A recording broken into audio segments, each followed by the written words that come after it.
Howdy folks, hope you're all having a good one, and welcome back to another episode of a game of throws in World of Warships with Rear Admiral Jingles. Yes, it's the return of the series that will make you laugh, it will make you cry, it may even make you throw up. And just for a change, it's not a high tier battle, we're down firmly in mid tier territory here, with Mad Merlin in the tier 5 British, well I suppose you'd call it a heavy cruiser, HMS Hawkins. It's not a tier 5 battle though, it is actually a tier 6 battle. But this isn't bad matchmaking for a tier 5. Don't forget, tier 5 is the first time when you play World of Warships that you'll actually encounter the +2 matchmaking spread. So getting into a tier 6 battle is actually pretty good for a tier 5 cruiser. I'll say the Hawkins is technically a heavy cruiser because she's definitely not a light cruiser. Light cruisers are typically armed with 6-inch or 152mm, or if you're Japanese, 150mm guns. There are exceptions, of course, but the only light cruiser exceptions to this rule are when they have even smaller caliber guns, like the 5-inch guns on the Atlanta class, for example. On the other hand, she's not really a heavy cruiser, in that a heavy cruiser tends to be defined by the caliber of the guns. 8-inch or 203mm, and the Hawkins doesn't have that either. A very unusual caliber of guns, even by Royal Navy standards. 190mm shells, which isn't a 7-inch, and it's not an 8-inch either. It's actually 7.4 something, so it's just kind of weird. We'll call her a heavy cruiser and be done with it. She doesn't have a huge amount of them either, only 7, and the limited number of guns are limited even further by the turret placement. She's got this really obsolete turret placement where instead of mounting all of the turrets on the centre line of the ship, she only mounts most of the turrets along the centre line of the ship. She actually has some wing turrets as well, which means at the very best, if you're given a flat broadside to the enemy, which you should never be doing, at most you'll only be able to get 6 of your 7 guns firing. And if you're angled and taking advantage of the Hawkins as actually relatively good armour for a tier 5 cruiser, you're probably realistically only going to be able to get 4 or maybe 5 of those guns shooting. And they have a horrible reload as well. Slightly more than 11 seconds. So definitely not a light cruiser. And even though it doesn't quite have heavy cruiser guns, it's definitely got heavy cruiser reload. Is this the worst tier 5 cruiser in the game? I don't know, I mean there's some stiff competition for that title. It does have torpedoes. Here they are. Oh, that's cute. 2 torpedoes per side. And you could outrun them in a paddle boat. And they only have a 7-kilometre range. They do have a quick reload though. So you can launch mostly completely ineffective torpedoes that require you to be at suicide range almost as fast as once a minute. So, yeah. Is there any other tier 5 cruiser I would rather be in? Oh, hell yeah. I would take the Fur Attacker over this thing in a heartbeat. It is an actual heavy cruiser. And it's as well armoured. And the guns are really good. Oh, the team have just suffered their first casualty. This is another one of those replays that is bugged in that we couldn't see the enemy team in the starting lineup, and we're only seeing his team at the top of the screen. But I've enabled the team lists on the sides of the screen so you can at least keep track of what the enemy team are up to. But back to the subject of tier 5 cruisers. Is this the worst tier 5 cruiser in the game? Oh, his team have equalised. They managed to get a kill. This is good. This is standard battle, by the way, not domination. So there are no additional cap circles to complicate matters and force the players involved to take into account more than one thing at the same time. Which makes it really surprising that this is actually an episode of a game of throws. Both teams are going to have to work really, really hard. Because it's basically just going to have to come down to the kills without the cap circles to complicate matters. But anyway, ooh, you just got bitch slapped and it looks like your engine's out. It's a shame, you've only got 3 guns that are capable of firing at that angle. At least until you get the wing turrets turned around. Man, this reload is painfully slow.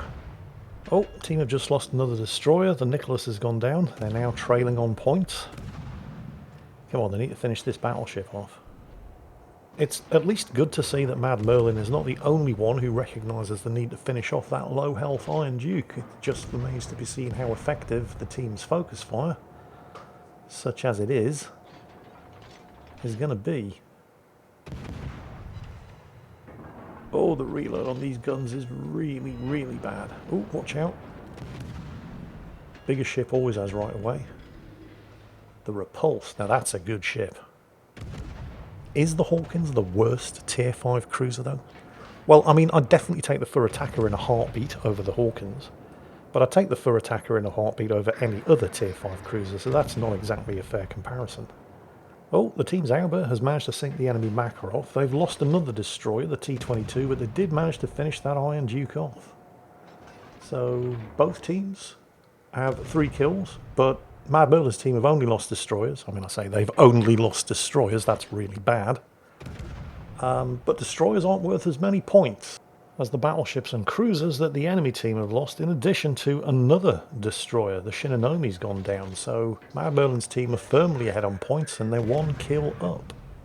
And while the armour-piercing shells on the Hawkins are nothing special, as long as that Königsberg is sailing a predictable course and speed, broadside on. Yeah, that was nice. Rear turrets, shots out.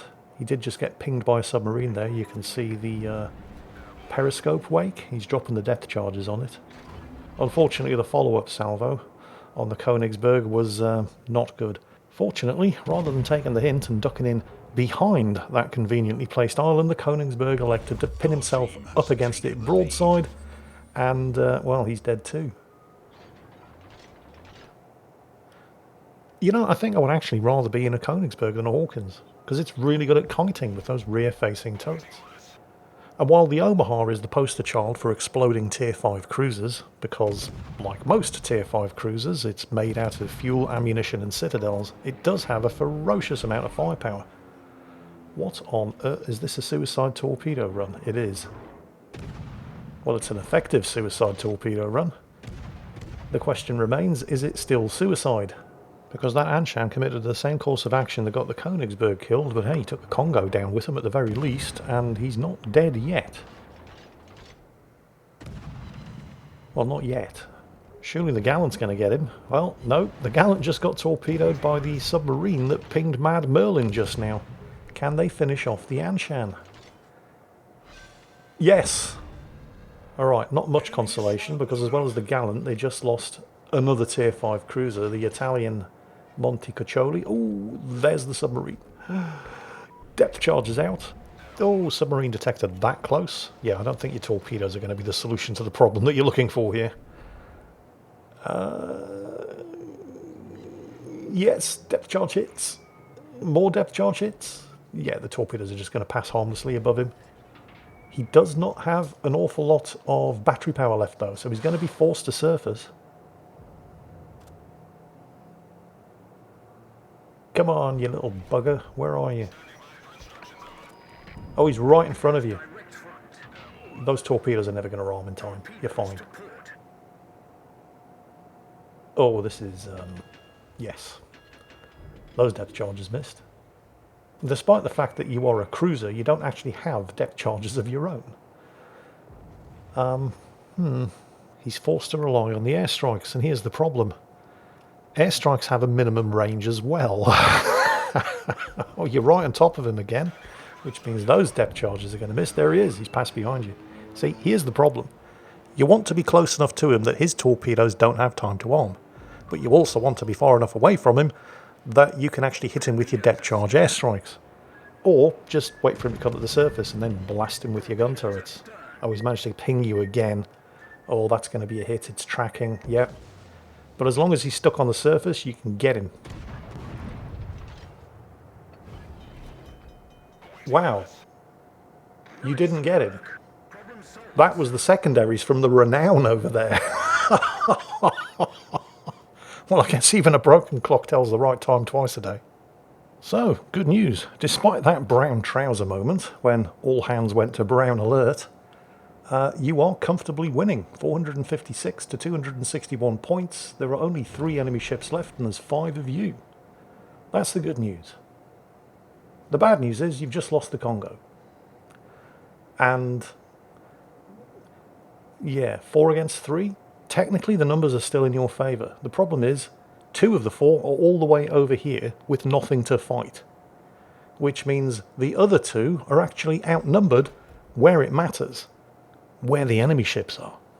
The friendly Auber, however, who has been having a bit of a monster game, has managed to even things up even further by nailing the last surviving enemy destroyer, which I'm sure is going to be a great relief to all of the friendly cruisers and battleships, because the only thing left are friendly cruisers and battleships. The Auber has, I mean, he acquitted himself well, but kind of fighting against the odds there, he's dead too. So it's 3 against 2, but like I just said, 2 of the 3 are all the way over here, which means the Repulse, the other R-class battleship on the team, is fighting alone against 2 enemies. So those 2 enemies need to focus him down, and quick. And the Repulse needs to try to stay alive for as long as possible and wait for backup to arrive. And that's exactly what Mad Merlin is telling him here in chat. And if you look at the map, there is a handy little island there that the Repulse probably should be using to hide behind, which he is instead sailing away from. However, they're all so far away that we are not fully aware of the situation that's facing that Repulse. He might be on full health and actually stand an excellent chance of taking out those 2 enemy battleships by himself. We don't know. They're all too far away for us to see their health bars. So we just have to trust that the Repulse is making the right decision based on the information that's only available to him. Yeah. Anyway, but there are a couple of other things to take into account here. Mad Merlin's team are ahead, although they won't stay ahead if they lose the Repulse. The Renown is a fast battleship, and while the Hawkins is not a fast cruiser, it's still a cruiser and is capable of a speed of 30 knots. So the Repulse isn't going to have to wait too long for backup to arrive. Some information has just been revealed. At least one of the 2 battleships that Repulse is choosing to take on by himself is not on low health. Oh well. We still don't know the full picture though, so again, we just have to give him the benefit of the doubt. Oh, hang on a second. Okay. Both of the battleships that the Repulse is choosing to fight by himself still have, or had, a large amount of health remaining. Although the Repulse does too. And to be fair, the Repulse is pretty good. I mean, I don't know if the player's pretty good, but the ship itself is pretty good. And he appears to be weathering the storm quite well. And the cavalry have just arrived. There is one other thing that we need to take into account here, though, as this battle draws to its conclusion. And that's to do with getting a draw. Getting a draw is incredibly rare in World of Warships. Although it is more likely to happen in a standard battle like this than in a domination battle where there are multiple cap circles that can be captured and contested and lost, bumping the points one way or another in favour of whichever team controls most of them at any given time. You see, you don't get that in a standard battle. You see, in a standard battle where both teams, just like in a domination battle, have the same spread of ship types, balanced evenly across both teams have the same number of battleships, cruisers, destroyers, etc., etc. If at the end of that battle there is 1 ship left on each team, and they're both the same class, and providing nobody has been messing with the other team's cap circle, the scores will be even. And if both of those ships survive to the end of the battle, it will be a draw. Oh, that looked like it hurt. Yep, there's the Hawkins getting smacked into the middle of next week by battleship caliber guns. You see, while it is true to say that the Hawkins is more heavily armoured than a typical Tier 5 cruiser, that's not really saying much, because a Ford Escort is more heavily armoured than a typical Tier 5 cruiser. If something starts shooting at this thing and it's armed with 14-inch guns or higher, you may as well be in an Omaha for all the difference your armour's going to make. And that's an Ismail. It has big guns. That Ismail is a significant problem, and it's got Mad Merlin firmly in his sights, so he's going to have to start kiting away. Now that's not entirely problematic for the team, because it means the enemy Iron Duke over there is now alone in chasing down the Repulse, and the Renown over there is catching up as well, although with that island in the way, the Renown is probably not going to be much use to Mad Merlin in dealing with the Ismail. He's pretty much got that Ismail all to himself, at least for now. Oh yeah, that hurt too. But the other problem that the Ismail is causing, beyond the obvious, shooting at and potentially sinking Mad Merlin's Hawkins, is that he's in the cap circle. Now, he's never going to win by capping. Mad Merlin's comfortably able to keep resetting the Ismail, providing, of course, he doesn't just die to the Ismail's next salvo, which is a strong possibility. And the fact that the Ismail is in the cap circle and is threatening the cap is causing Mad Merlin all kinds of problems. First and foremost, he can't just kite away and go undetected. He has to keep resetting the Ismail's capture progress, or the enemy team are going to win by capping, which means he's constantly visible and spotted, and constantly in danger of dying from the Ismail's next salvo. Plus the fact that the Ismail is in the cap circle, and the team's repulse has just gone down. It chose violence, rather than hiding behind the island and waiting for the cavalry to arrive. In combination with the fact that that Ismail is in the cap circle, does unfortunately mean that the enemy team have just crept ahead on points. See, with all other things being equal in a standard battle, if one team has 2 battleships, and one team has a battleship and a cruiser left, the team with the 2 battleships left alive will be ahead on points, because the team with the battleship and the cruiser has lost more battleships, and battleships are worth more points than a cruiser.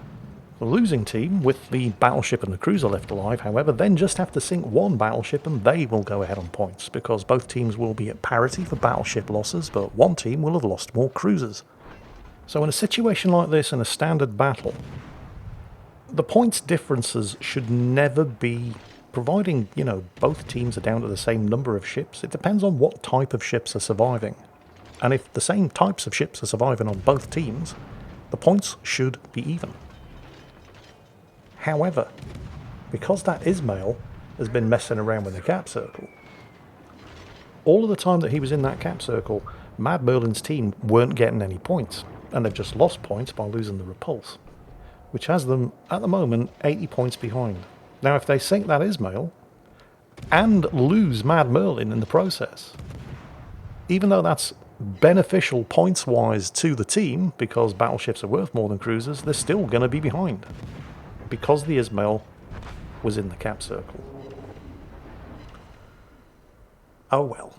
Now, Mad Merlin did manage to set a fire with that last salvo on the Ismail. This may actually be a kill. I mean, I'm not expecting the torpedoes to get there. Although, I don't know, they might. And the enemy ING... He's got him! Right. HMS Renown, a Tier 6 R-class battleship, armed with 15-inch guns and 30,000 health against the Iron Duke, a Tier 5. Not R-class battleship, armed with 13.5-inch guns and with less than 10,000 health remaining. You need to kill this guy. Because the Ismail spent so long in the cap circle, you must, oh, so close but so far, you have to kill. It's not going to be a draw. Even though both teams have one battleship left alive, the Ismail spent time in the cap circle, which means the only thing the Iron Duke needs to do to win this battle, in the less than 2 minutes remaining, is stay alive. Even though both teams have parity on kills, the enemy team will win. And credit to that Iron Duke player, he just schooled the repulse, right? That was anything but a fair fight. The repulse should have won, but the Iron Duke killed him. And he is hiding behind the island. That is really bad news for the Renown. It looks like the Iron Duke player is the most dangerous type of player in World of Warships. That rare breed of player who is capable of thinking and breathing at the same time. He can just keep kiting the Renown around that island in the slightly more than 1 minute remaining and easily win with his points advantage. The Renown, of course, started off sailing in the wrong direction and had to waste time turning around, and the R-class battleships are kind of fast. But they don't corner well. It takes them time to build up speed again. Time that the Renown just doesn't have. So I guess that's a GG for the Tier 5 HMS Iron Duke. Extremely well played. He looked at the points. He realised, I just need to stay alive for a minute. I'll just duck in behind this island, kite the Renown, and that's a GG. Oh well. Oh, actually, no, he didn't.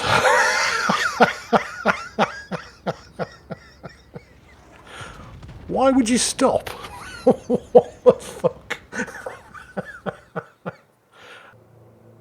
You know, to be completely fair to that Iron Duke, I think he actually did the right thing, because from his perspective, it looked like the Renown was going to try to sail around the other side of the island and cut him off. I think he couldn't possibly have predicted that the Renown would choose, in the time remaining, to go the long way around. Based on the information the Iron Duke had, that was probably the right decision. Unfortunately, professionals are predictable, and the world is full of amateurs. So I'm sure Mad Merlin isn't complaining, of course, because, hey, a win's a win. But I do kind of feel sorry for the Iron Duke. And on that bombshell, that's it for today. I hope you enjoyed it, and as always, take care, and I'll catch you next time.